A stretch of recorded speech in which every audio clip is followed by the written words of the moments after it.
by Charlotte Brontë. Chapter XXIX. The recollection of about 3 days and nights succeeding this is very dim in my mind. I can recall some sensations felt in that interval, but few thoughts framed, and no actions performed. I knew I was in a small room and in a narrow bed. To that bed I seemed to have grown. I lay on it motionless as a stone, and to have torn me from it would have been almost to kill me. I took no note of the lapse of time, of the change from morning to noon, from noon to evening. I observed when any one entered or left the apartment. I could even tell who they were. I could understand what was said when the speaker stood near to me, but I could not answer. To open my lips or move my limbs was equally impossible. Hannah, the servant, was my most frequent visitor. Her coming disturbed me. I had a feeling that she wished me away, that she did not understand me or my circumstances, that she was prejudiced against me. Diana and Mary appeared in the chamber once or twice a day. They would whisper sentences of this sort at my bedside. "It is very well we took her in." "Yes, she would certainly have been found dead at the door in the morning had she been left out all night. I wonder what she has gone through. Strange hardships, I imagine. Poor emaciated pallid wanderer. She is not an uneducated person, I should think, by her manner of speaking.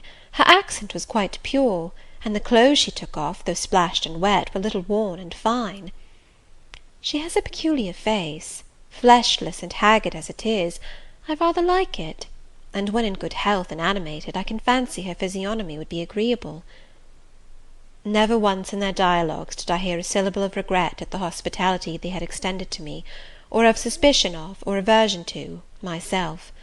I was comforted. Mr. St. John came but once.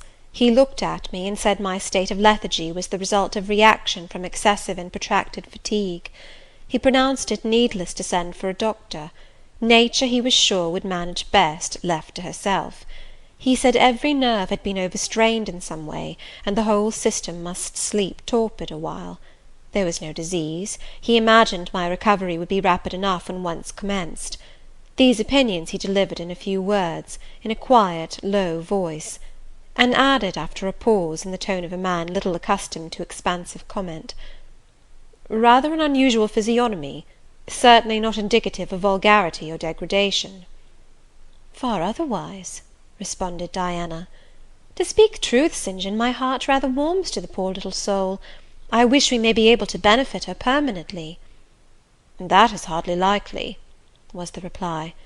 "You will find she is some young lady who has had a misunderstanding with her friends, and has probably injudiciously left them.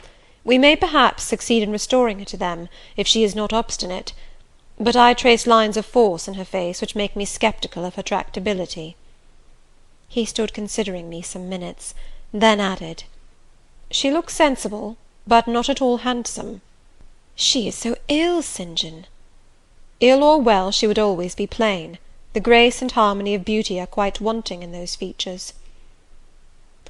On the 3rd day I was better. On the 4th I could speak, move, rise in bed, and turn. Hannah had brought me some gruel and dry toast, about, as I suppose, the dinner hour. I had eaten with relish. The food was good, void of the feverish flavour which had hitherto poisoned what I had swallowed. When she left me, I felt comparatively strong and revived. Ere long, satiety of repose and desire for action stirred me. I wished to rise, but what could I put on? Only my damp and bemired apparel, in which I had slept on the ground and fallen in the marsh. I felt ashamed to appear before my benefactors so clad. I was spared the humiliation. On a chair by the bedside were all my own things, clean and dry. My black silk frock hung against the wall. The traces of the bog were removed from it, the creases left by the wet smoothed out. It was quite decent. My very shoes and stockings were purified and rendered presentable. There were the means of washing in the room, and a comb and brush to smooth my hair. After a weary process, and resting every 5 minutes, I succeeded in dressing myself. My clothes hung loose on me, for I was much wasted, but I covered deficiencies with a shawl, and once more, clean and respectable looking, no speck of the dirt, no trace of the disorder I so hated, and which seemed so to degrade me, left. I crept down a stone staircase with the aid of the banisters, to a narrow low passage, and found my way presently to the kitchen. It was full of the fragrance of new bread and the warmth of a generous fire. Hannah was baking. Prejudices, it is well known, are most difficult to eradicate from the heart, whose soil has never been loosened or fertilized by education. They grow there, firm as weeds among stones. Hannah had been cold and stiff indeed at the first. Latterly she had begun to relent a little, and when she saw me come in tidy and well dressed, she even smiled. "What, you have got up?" she said. "You were better then. You may sit you down on my chair on the hearthstone, if you will." She pointed to the rocking-chair. I took it. She bustled about, examining me every now and then with the corner of her eye. Turning to me as she took some loaves from the oven, she asked bluntly, "Did you ever go a-begging afore you came here?"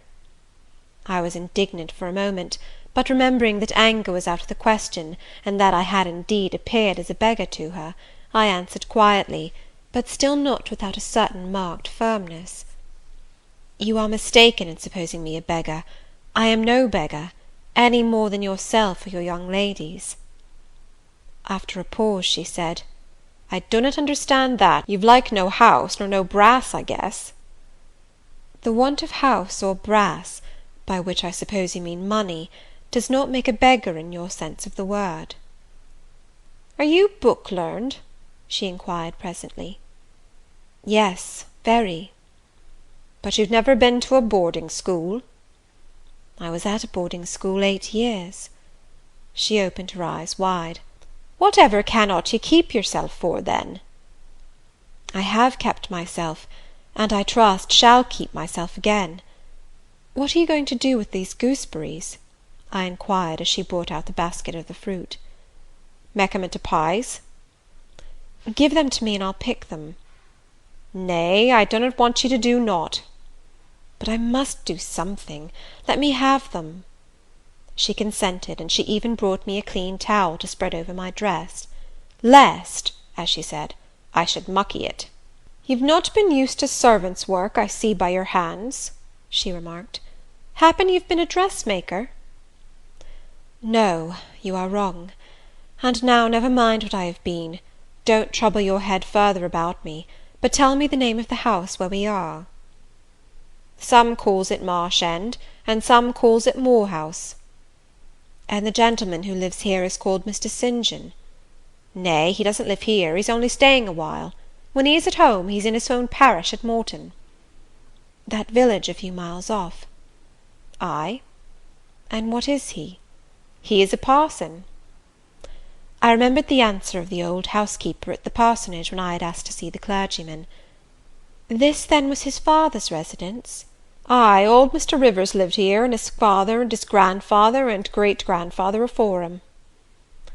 The name, then, of that gentleman is Mr St John Rivers? Ay, St John is like his Kirsten name. And his sisters are called Diana and Mary Rivers? Yes. Their father is dead? Dead 3 weeks sin of a stroke.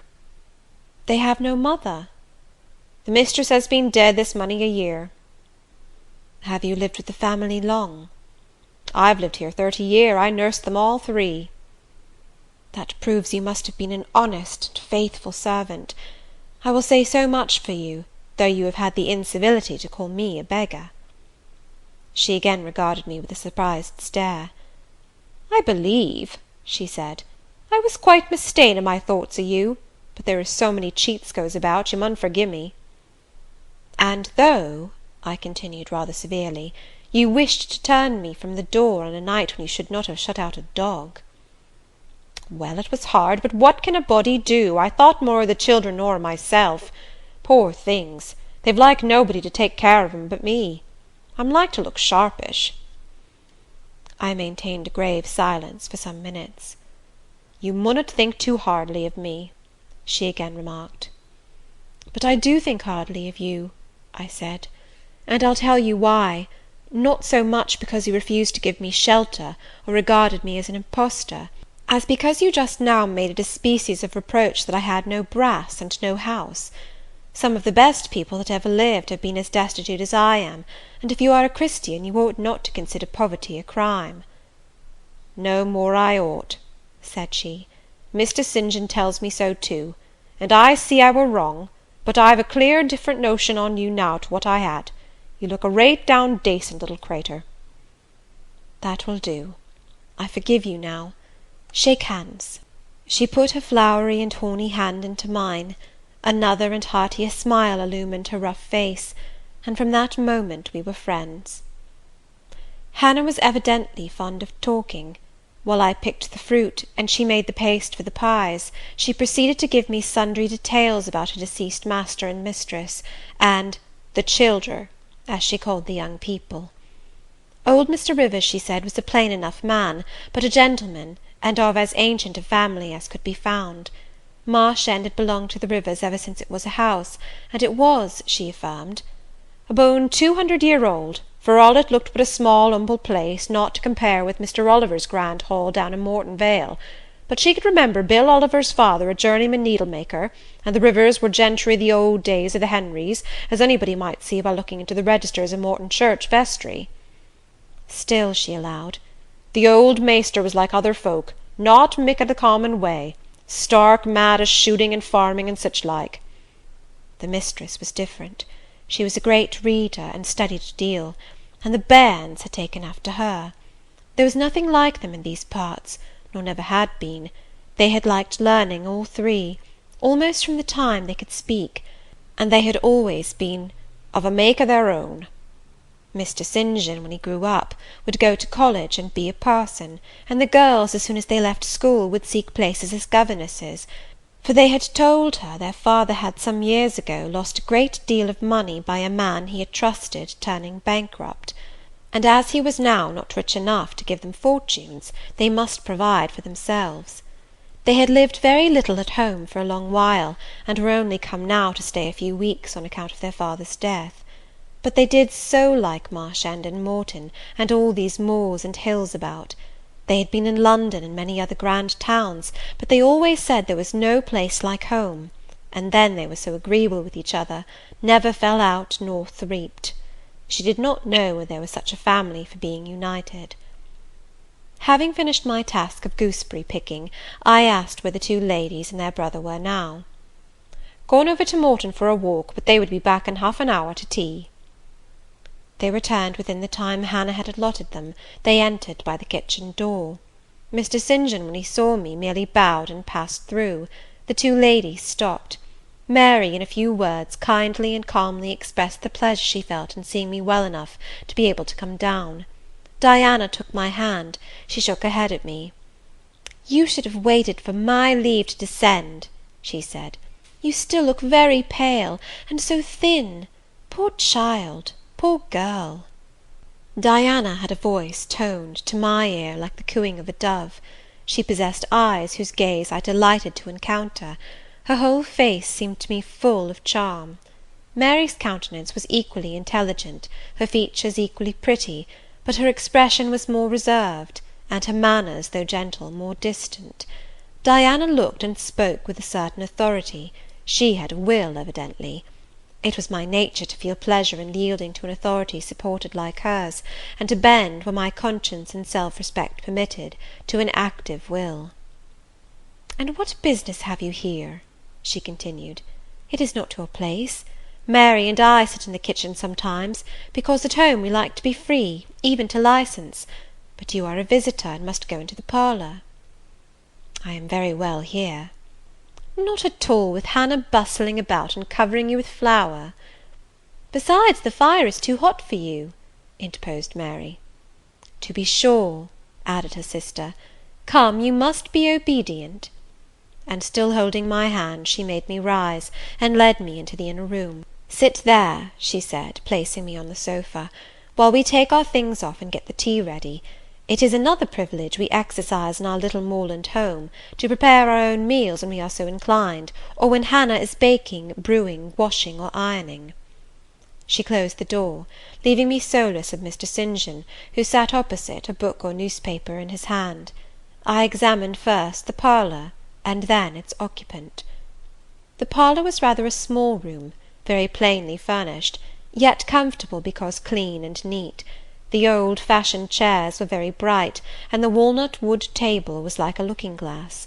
A few strange antique portraits of the men and women of other days decorated the stained walls.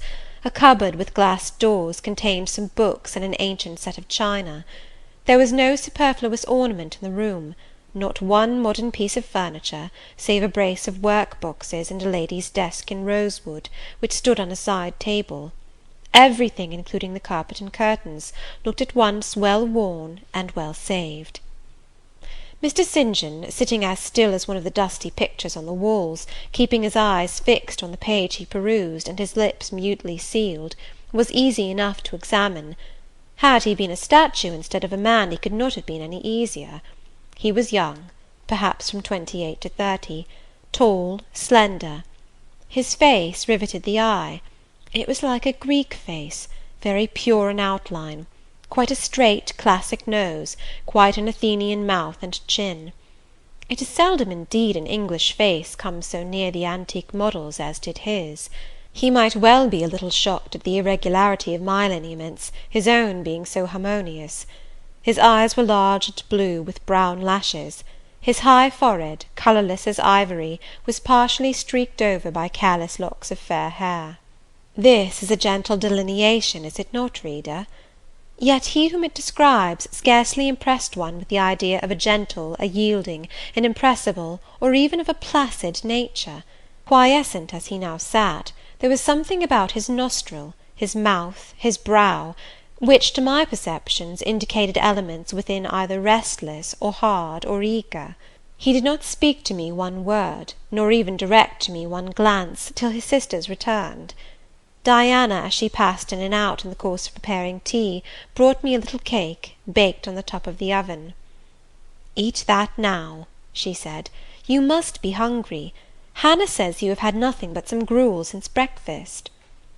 I did not refuse it, for my appetite was awakened and keen. Mr. Rivers now closed his book, approached the table, and, as he took a seat, fixed his blue, pictorial-looking eyes full on me.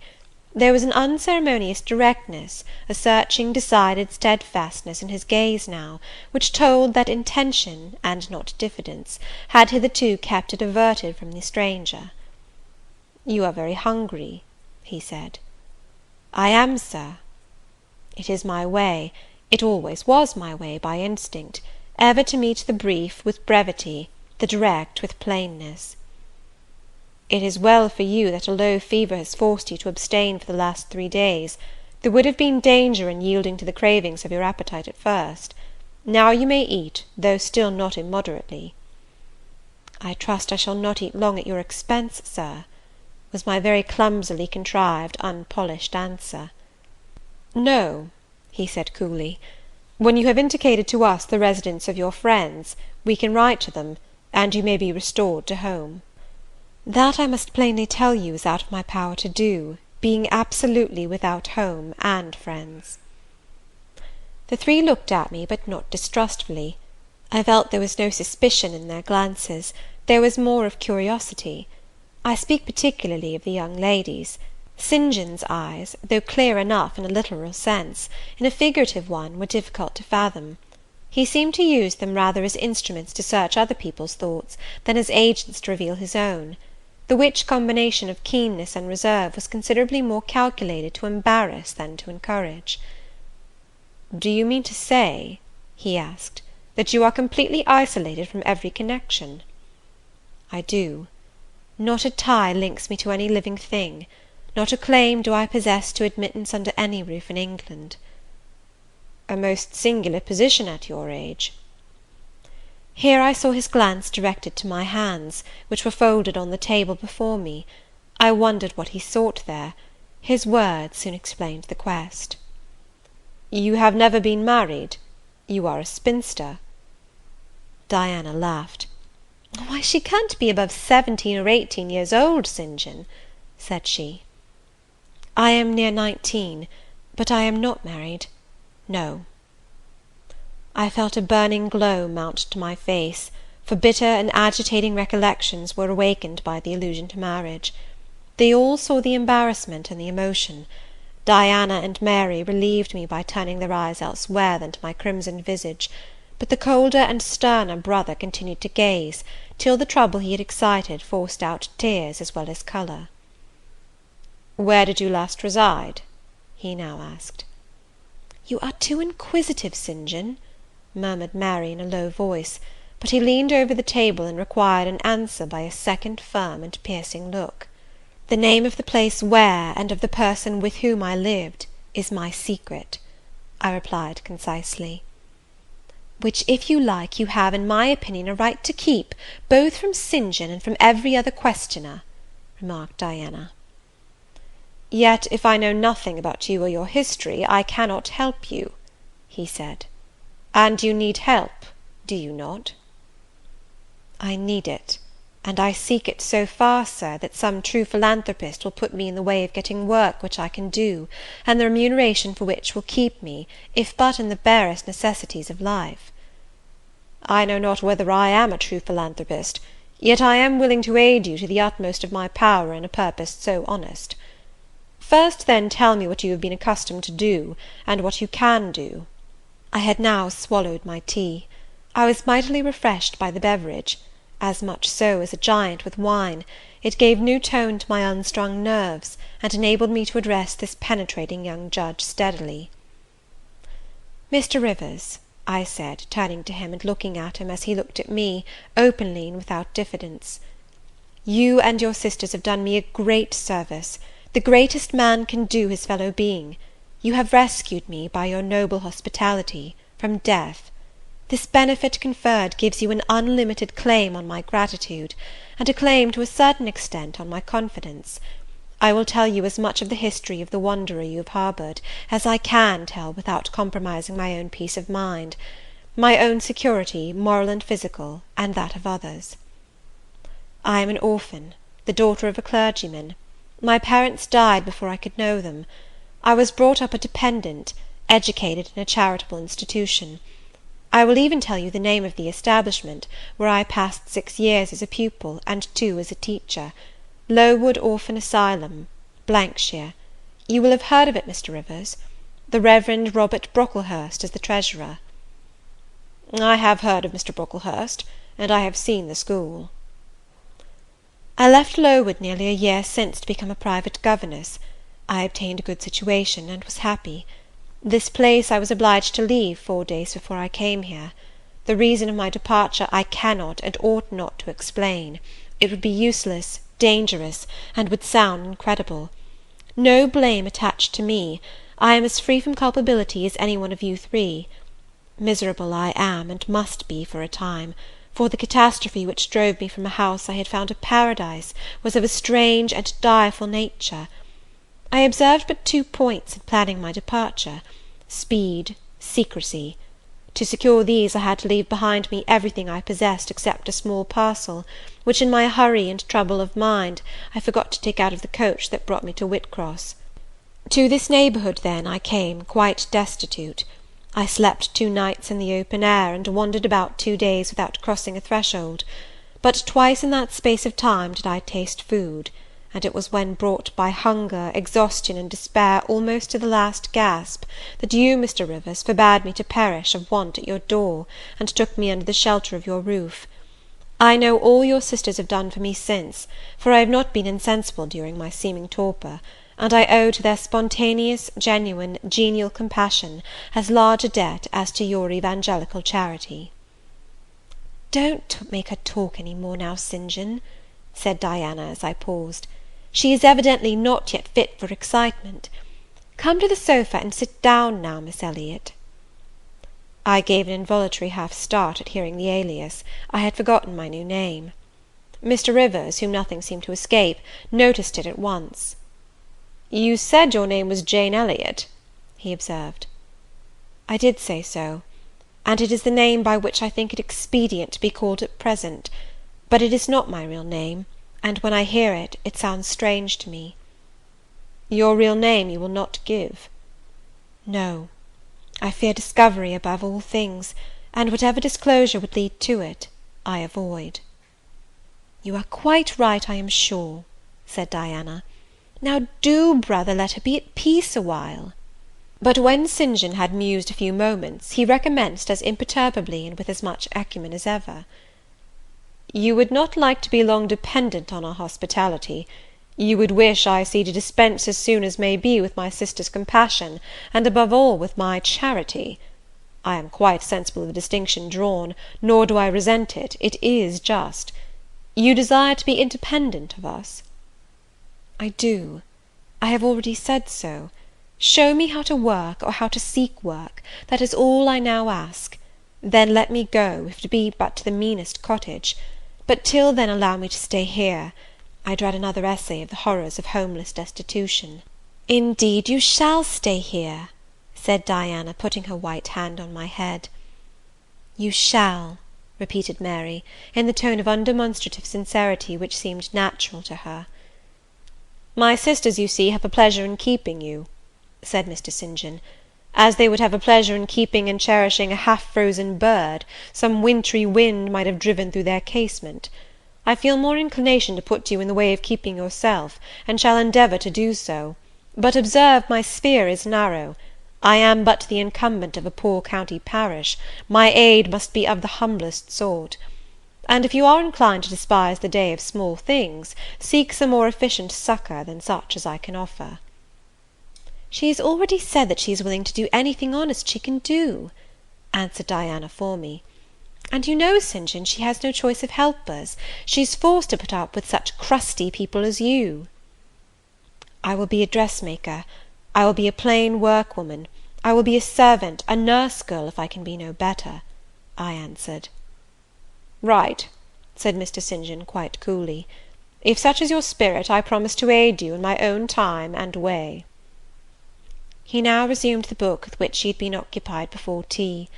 I soon withdrew, for I had talked as much and sat up as long as my present strength would permit. Chapter 29.